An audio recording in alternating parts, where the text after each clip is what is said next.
بسم اللہ الرحمن الرحیم۔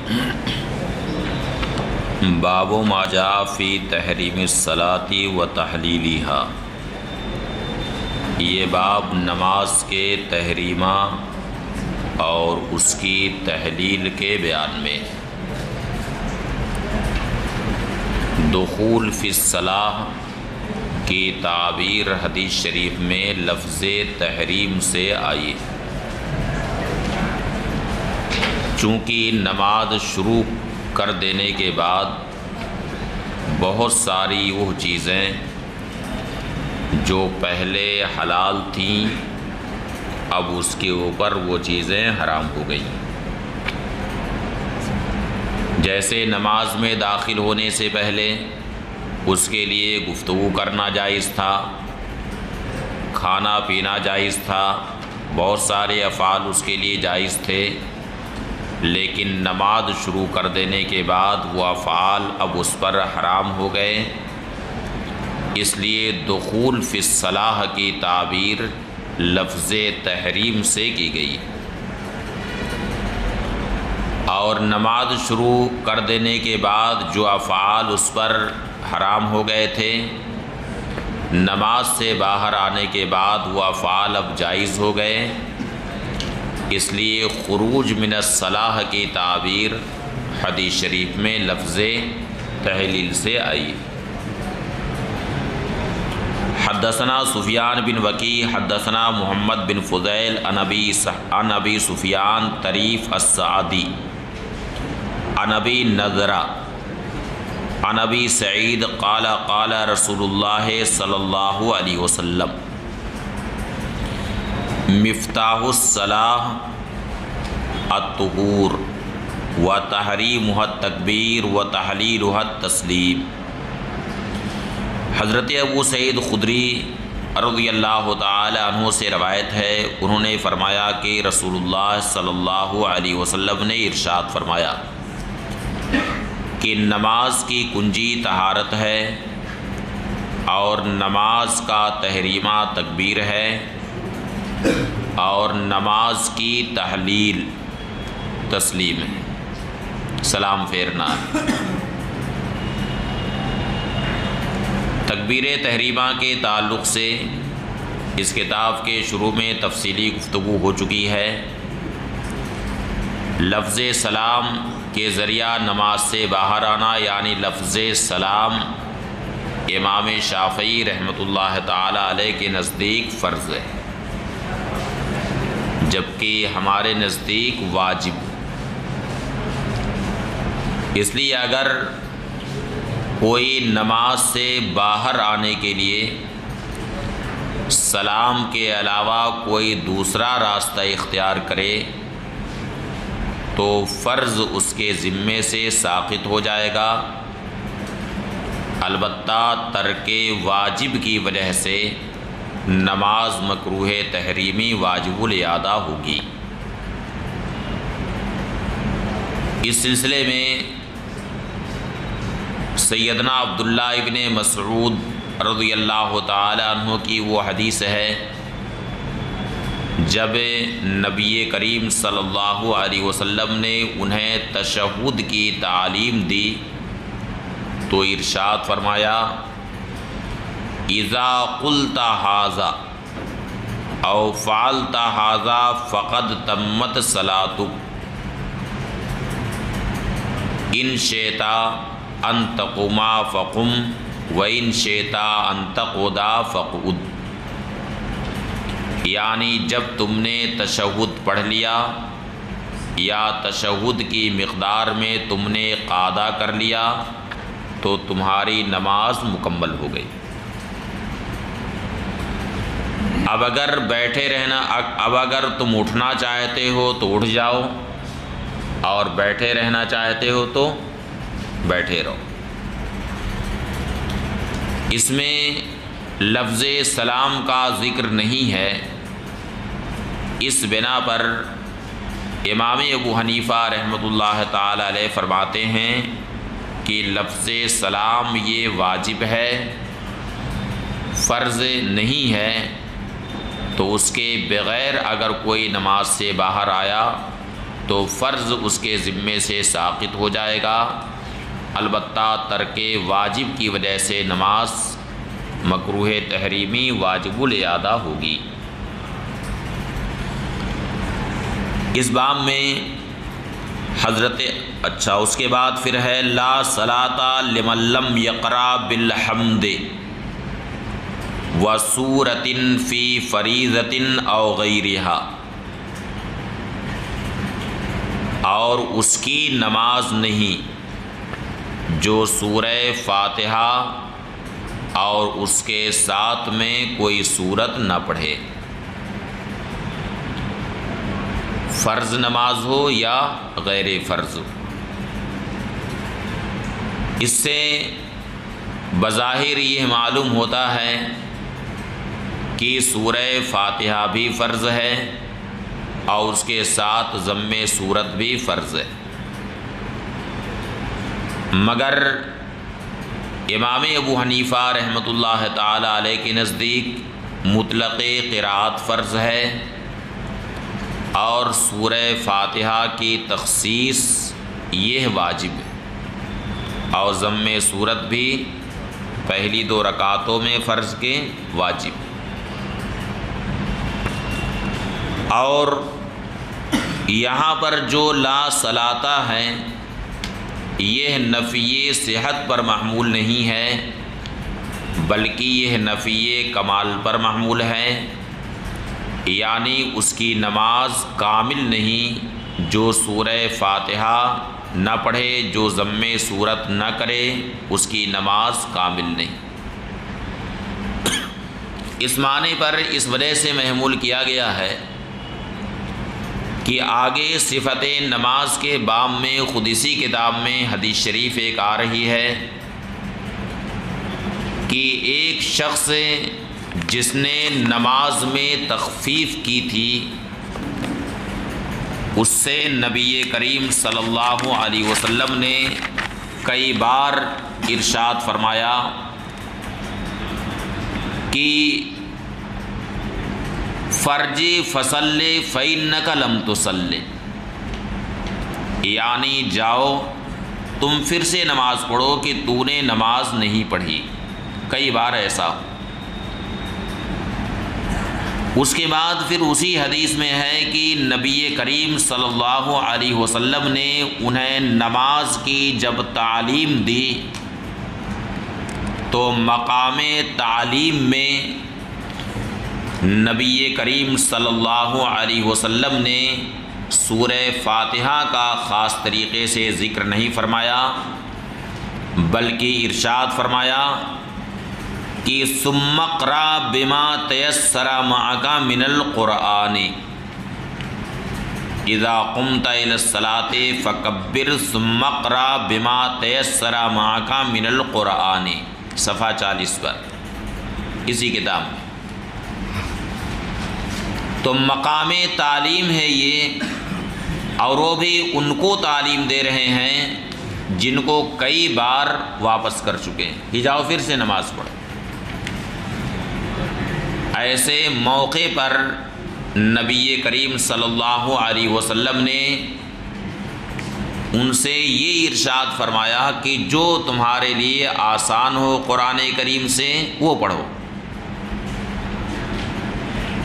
تو احادیث کے درمیان جمع و تطبیق کے لیے یہ ضروری ہے کہ یہاں پر نفی کو نفی صحت پر محمول نہ کیا جائے بلکہ نفی کمال پر اسے محمول کریں تاکہ دونوں حدیثوں کے درمیان جمع و تطبیق ہو جائے۔ حضرت علی بن ابی طالب کی حدیث سند کے اعتبار سے عمدہ ہے، سند کے اعتبار سے حضرت ابو سعید خدری کی حدیث سے جید اور اصح ہے، اور کتاب الوضو میں ہم شروع میں اسے لکھ چکے ہیں، اور اسی پر اہل علم کے نزدیک عمل ہے۔ صحابہ کرام میں اور صحابہ کرام کے بعد یہی قول ہے امام سفیان ثوری، امام ابن المبارک، امام شافعی، امام احمد ابن حنبل اور امام اسحاق ابن راہویہ کا کہ نماز کا تحریمہ تکبیر ہے۔ ولا یکون الرجل داخلا فی الصلاۃ الا بالتکبیر کوئی شخص نماز میں تکبیر ہی سے داخل ہوگا۔ امام ترمذی فرماتے ہیں کہ میں نے ابو بکر محمد ابن ابان سے سنا، وہ فرماتے ہیں کہ میں نے عبد الرحمن ابن مہدی سے سنا، وہ فرماتے ہیں کہ اگر کوئی شخص نماز کا افتتاح اللہ تعالیٰ کے 99 اسماء حسنی سے کرے ولم یکبر اور تکبیر نہ کہے لم یجزہ تو یہ اس کے لیے کافی نہیں۔ وَإِنْ أَحْدَثَ قَبْلَ أَنْ يُسَلِّمَ أَمَرْتُهُ أَنْ يَتَوَضَّأَ اور اگر سلام پھیرنے سے پہلے وہ حدث کرے تو میں اسے وضو کا حکم دوں گا، اسے حکم دوں گا کہ وضو کرے، پھر اپنی جگہ لوٹ کر آ کے نماز پڑھے اور سلام پھیرے۔ انما الامر علی وجہہ یہ حکم اپنی اس وجہ پر مبنی ہے جو حدیث شریف میں مذکور ہے، یعنی حدیث شریف میں لفظ تسلیم آیا ہے تو اب سلام سے ہی وہ نماز سے باہر ہوگا۔ وابو نضرہ اسمہ منذر بن مالک بن قطع، ابو نضرہ کا نام منذر ابن مالک ابن قطع۔ باب فی نشر الاصابع عند التکبیر، یہ باب ہے تکبیر کے وقت انگلیاں کھولنے کے بیان میں، یعنی استقبال قبلہ چونکہ نماز کے شرائط میں سے ہے، اس لیے مصلی اپنے اعضائے بدن کو جس قدر قبلہ رو کر سکتا ہے اس قدر وہ قبلہ رو کرے، لہٰذا تکبیر تحریمہ کے وقت اپنی انگلیاں کھول لے، اس لیے کہ انگلیاں اگر کھلی نہیں رہیں گی، ایسے انگلیاں ہیں تو انگلیوں کا چہرہ یہ قبلہ کی طرف نہیں ہوا۔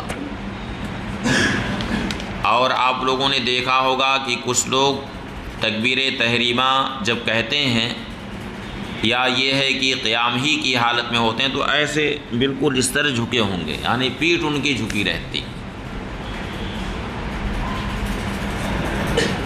تو استقبال قبلہ کا حکم ہے۔ اب پیٹھ جب جھکائے ہوئے ہے تو کیسے پورے طریقے سے قبلے کا استقبال؟ تو جہاں تک ہو سکے اپنے اعضاء کو قبلہ رو رکھے۔ حدثنا قتیبہ وابو سعید الاشج قال حدثنا یحییٰ بن یمان عن ابن ابی ذئب عن سعید بن سمعان عن ابی ہریرہ رضی اللہ تعالی عنہ قال کان رسول اللہ صلی اللہ علیہ وسلم اذا کبر للصلاۃ نشر اصابعہ، حضرت ابو ہریرہ رضی اللہ تعالی عنہ سے روایت ہے کہ نبی کریم صلی اللہ علیہ وسلم جب نماز کے لیے تکبیر کہتے تو انگلیاں کھول لیتے۔ امام ترمذی فرماتے ہیں کہ حضرت ابو ہریرہ کی حدیث کی روایت کئی ایک لوگوں نے عن ابن ابی ذئب عن سعید بن سمعان عن ابی ہریرہ کی ہے ان النبی صلی اللہ علیہ وسلم کان اذا دخل فی الصلاۃ رفع یدیہ مدا، یعنی امام ترمذی یہ کہنا چاہتے ہیں کہ یحییٰ ابن یمان نے ابن ابی ذئب سے جب اس حدیث کی روایت کی تو ان کے الفاظ ہیں اذا کبر للصلاۃ نشر اصابعہ، لیکن ان کے علاوہ کئی ایک لوگوں نے ابن ابی ذئب سے جب اس حدیث کی روایت کی تو ان کے الفاظ اس طرح ہیں اذا دخل فی الصلاۃ رفع یدیہ مدا، نشر اصابعہ کے بجائے کیا کہا ہے؟ اذا دخل فی الصلاۃ رفع یدیہ مدا، یعنی حضور اپنے ہاتھوں کو دراز فرماتے ہوئے اٹھاتے۔ وہاں اصح، اور یہ یحییٰ ابن یمان کی روایت سے اصح ہے، اس حدیث میں یحییٰ ابن یمان سے خطا ہوئی۔ حدثنا عبداللہ بن عبد الرحمن اخبرنا عبید اللہ بن عبد المجید الحنفی حدثنا ابن ابی ذئب عن سعید بن سمعان قال سمعت ابا ہریرہ یقول کان رسول اللہ صلی اللہ علیہ وسلم اذا قام فی الصلاۃ رفع یدیہ مدا۔ یہ امام ترمذی نے سند پیش کر دی ہے کہ اس حدیث کے اصل الفاظ میں کیا ہے؟ رفع یدیہ مدا۔ قال ابو عیسیٰ، امام ترمذی فرماتے ہیں کہ یہ حدیث قال ابو عیسیٰ امام ترمذی فرماتے ہیں قال عبداللہ نے فرمایا وہذا اصح، اور یہ یحییٰ ابن یمان کی حدیث سے اصح ہے، اور یحییٰ ابن یمان کی حدیث میں خطا ہوئی۔ باب فی فضل تکبیرۃ الاولی، یہ باب ہے تکبیر اولی کی فضیلت کے بیان۔ تکبیر اولی سے مراد پہلی رکعت، یہاں تک کہ جو رکوع میں بھی امام کو پا لیا پہلی رکعت میں تو تکبیر اولی کی فضیلت اس نے بھی پا لی۔ حدثنا عتبہ بن مکرم و نصر بن علی قال حدثنا سلم بن قتیبہ عن طوما بن عمرو عن حبیب بن ابی ثابت عن انس بن مالک قال قال رسول اللہ صلی اللہ علیہ وسلم من صلی للہ 40 یوما فی جماعت یدرک التکبیرۃ الاولی کتب لہ براءتان، براءۃ من النار و براءۃ من النفاق۔ نبی کریم صلی اللہ علیہ وسلم نے ارشاد فرمایا کہ جس نے اللہ کے لیے 40 دن تک جماعت سے نماز پڑھی، اس حال میں کہ تکبیر اولی پاتا رہا، تو اس کے لیے 2 پروانے لکھ دیے جاتے ہیں، ایک جہنم سے آزادی کا پروانہ اور دوسرا نفاق سے آزادی کا پروانہ۔ یعنی ایسا شخص پکا مومن ہے، نفاق اس کے اندر نہیں ہے، اور ساتھ ہی ساتھ عذاب جہنم سے نجات کا بھی پروانہ اس کے لیے لکھ دیا جاتا، جو 40 دن تک اللہ کے لیے جماعت کے ساتھ نماز پڑھے۔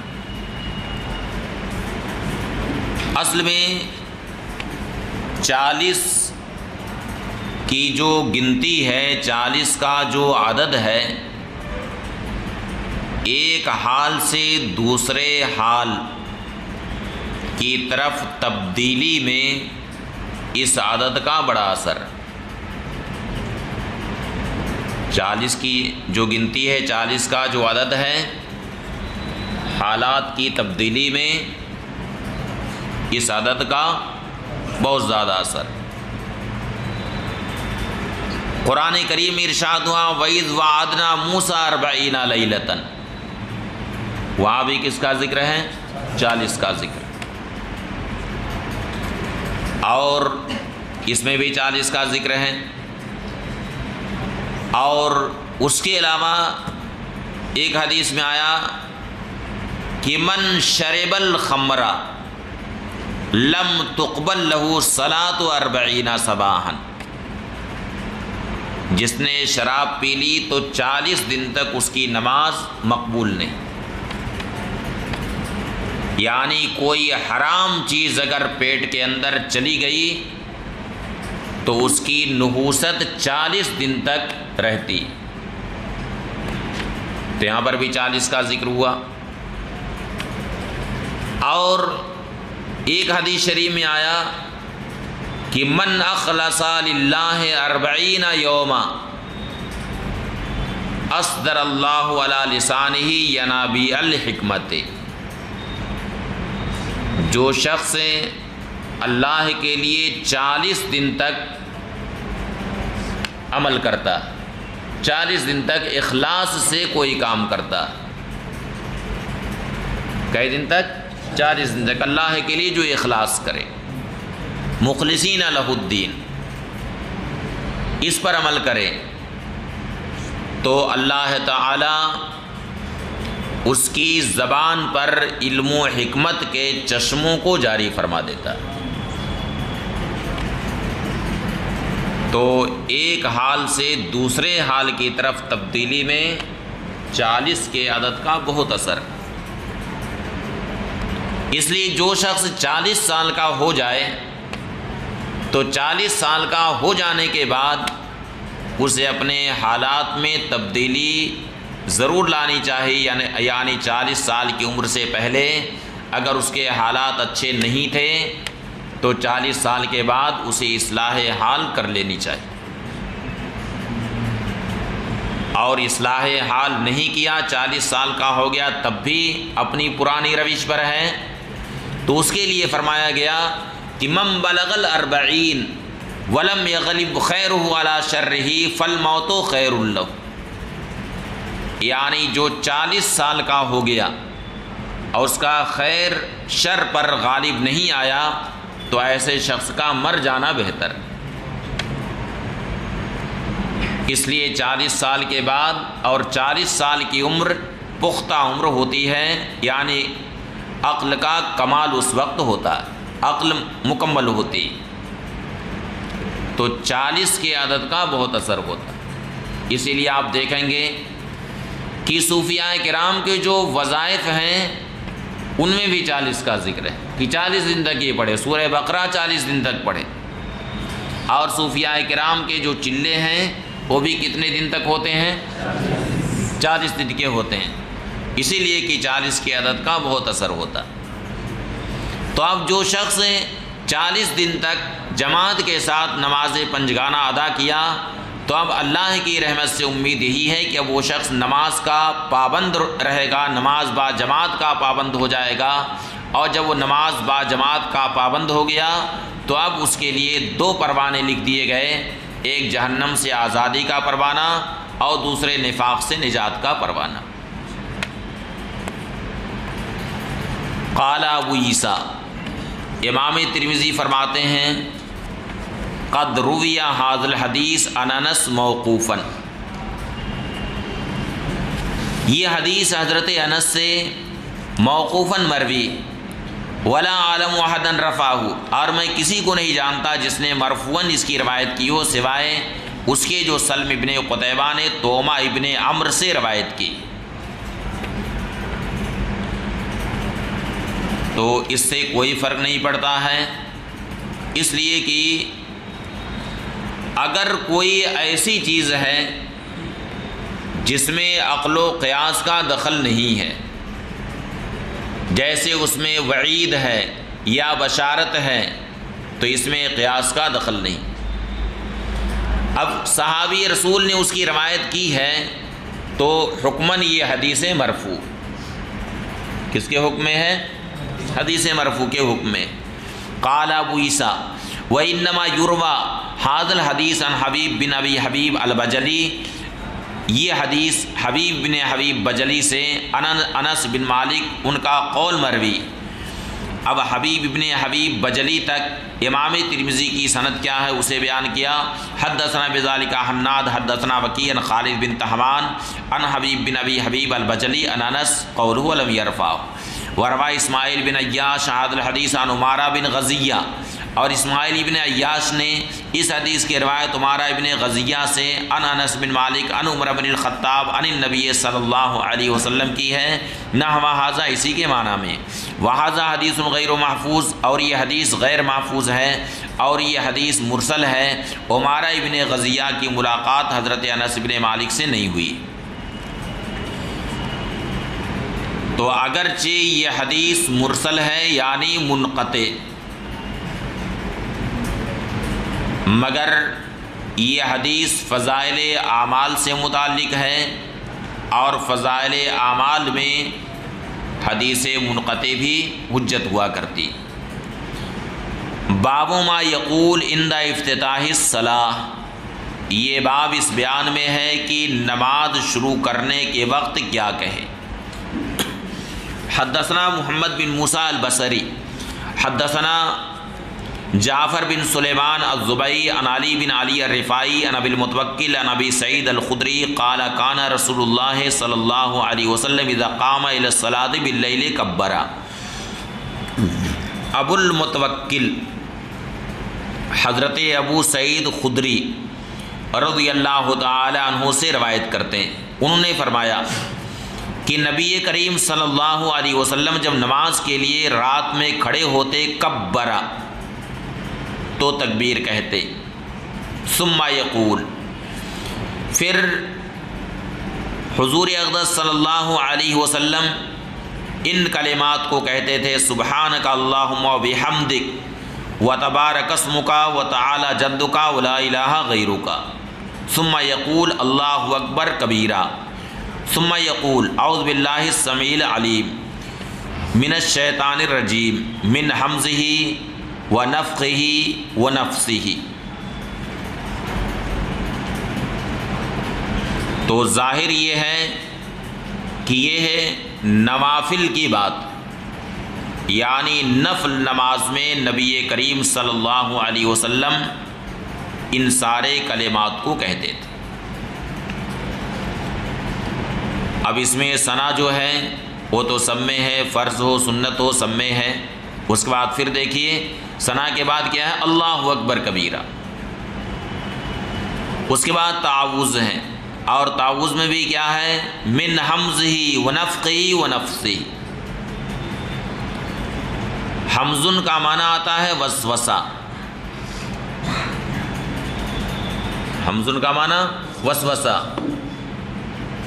رب اعوذ بک من ہمزات الشیاطین و اعوذ بک رب ان یحضرون۔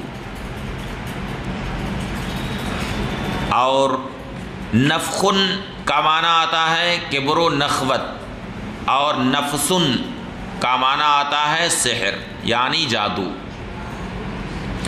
یعنی شیطان کے وسوسے سے، اس کے تکبر سے اور اس کے سحر سے، یا اللہ میں تیری پناہ مانگتا ہوں، میں اللہ کی پناہ مانگتا ہوں۔ وفی الباب، اس باب میں حضرت علی، اب ایک مسئلہ یہ ہے کہ نبی کریم صلی اللہ علیہ وسلم نے ثنا پڑھا اور سننے والے نے سنا ہے تبھی تو اس کو بیان کیا۔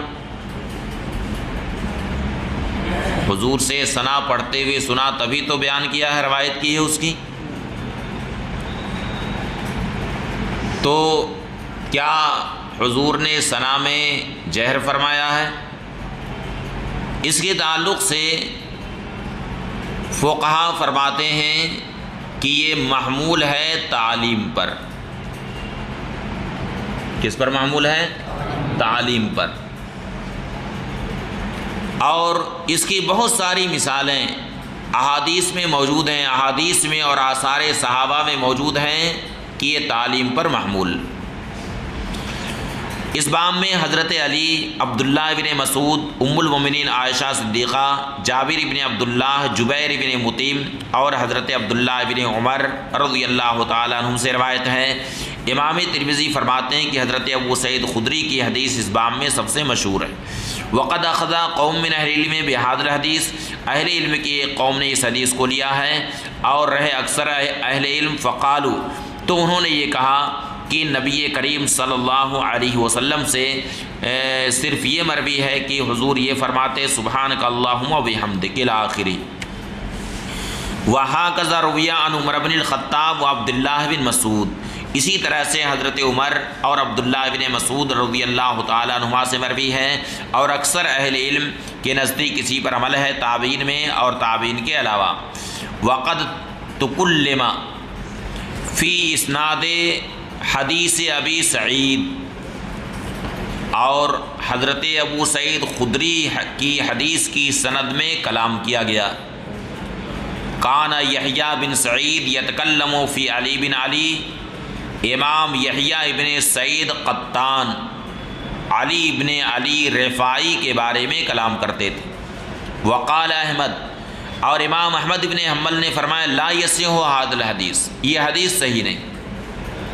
کیا مطلب ہے کہ یہ حدیث صحیح نہیں؟ یعنی محدثین کے نزدیک صحت جو ایک اعلیٰ معیار ہے کہ جس کے سارے راوی عادل تام الضبط ہوں اور وہ حدیث معلل اور شاذ نہ ہو، اس معیار پر یہ سند نہیں۔ اور لا یصح کہنے سے یہ لازم نہیں آتا ہے کہ وہ حدیث ضعیف ہے، بلکہ یہ بھی ہو سکتا ہے کہ حدیث اگرچہ صحیح نہیں ہے مگر وہ درجہ حسن پر فائز۔ حدثنا الحسن بن عرفہ ويحيى بن موسى قال حدثنا ابو معاویہ عن حارثہ بن ابی الرجال عن عمرہ عن عائشہ قالت كان النبي صلی اللہ علیہ وسلم اذا افتتح الصلاة قال سبحانك اللهم وبحمدك الى آخره. قال ابو عیسیٰ، امام ترمذی فرماتے ہیں ھذا حدیث لا نعرف الا من ھذا الوجہ، اس حدیث کو ہم صرف اسی طریقے سے اسی سند سے جانتے ہیں، اور حارثہ ابن ابی الرجال کے بارے میں ان کے حفظ کی جہت سے کلام کیا گیا ہے، اور ابو الرجال کا نام محمد ابن عبد الرحمن. باب ما جاء فی ترک الجہر بسم اللہ الرحمن الرحیم.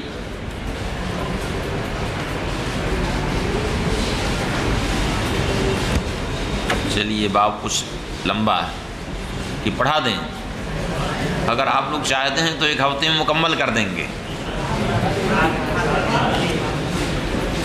حدثنا احمد بن منی حدثنا اسماعیل بن ابراہیم حدثنا سعید الجریری عن قیس بن عبایا عن ابن عبداللہ بن مغفل قال سمعنی ابی وانا فی الصلاۃ. ابن عبداللہ بن مغفل سے روایت ہے، انہوں نے فرمایا کہ میرے والد نے مجھ سے سنا جبکہ میں نماز میں تھا، بسم اللہ الرحمن الرحیم، یعنی میں بلند آواز سے تسمیہ پڑھ رہا تھا. فقال علی، تو میرے والد نے مجھ سے فرمایا اے بنی محدث،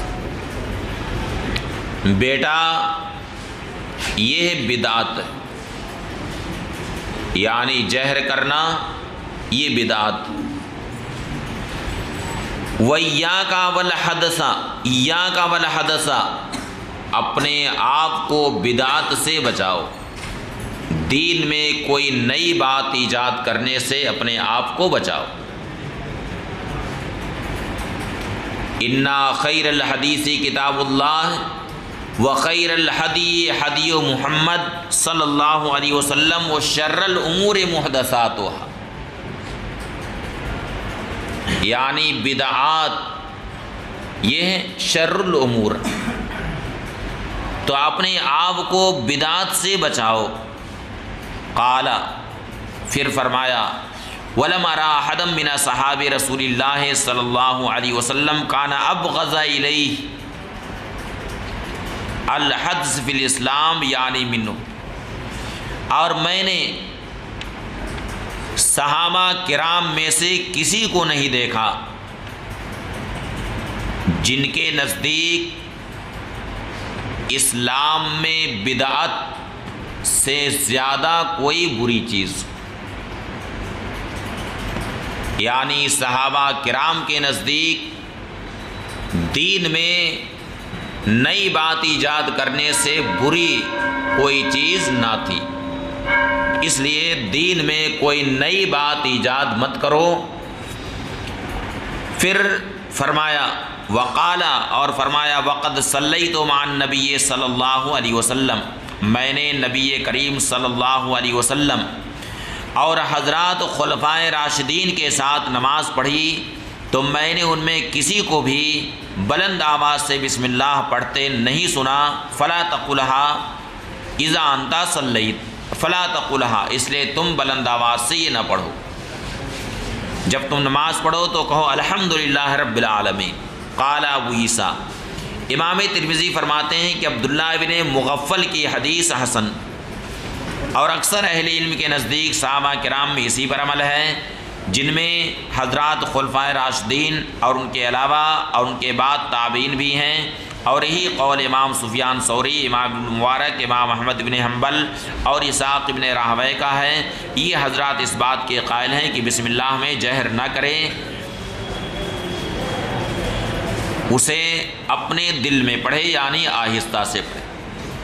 جبکہ امام شافعی رحمۃ اللہ تعالی علیہ کے نزدیک بسم اللہ بلند آواز سے پڑھے گا، اور اس اختلاف کی بنیاد اس پر ہے کہ بسم اللہ یہ سورہ فاتحہ کا جز ہے یا نہیں. تو ان کے نزدیک چونکہ یہ سورہ فاتحہ کا جز ہے، اس لیے سورہ فاتحہ جس طریقے سے پڑھے اسی طریقے سے بسم اللہ بھی پڑھے. جہری نماز ہے تو جہر کرے، سری نماز ہے تو سر کرے. اور امام ابو حنیفہ رحمۃ اللہ تعالیٰ علیہ کے نزدیک یہ سورہ فاتحہ کا جز نہیں ہے، اس وجہ سے وہ فرماتے ہیں کہ بسم اللہ آہستہ سے پڑھیں، اور اختلاف علماء سے بچنا بہتر ہے۔ اس لیے حنفیوں کو بھی یہ چاہیے کہ ہر رکعت کے شروع میں سورہ فاتحہ سے پہلے بسم اللہ ضرور پڑھ لیں، تاکہ امام شافعی کے مذہب پر بھی ان کی نماز صحیح ہو جائے، کیونکہ سورہ فاتحہ ان کے نزدیک فرض ہے، سورہ فاتحہ ان کے نزدیک فرض ہے، اور تسمیہ سورہ فاتحہ کا جز ہے۔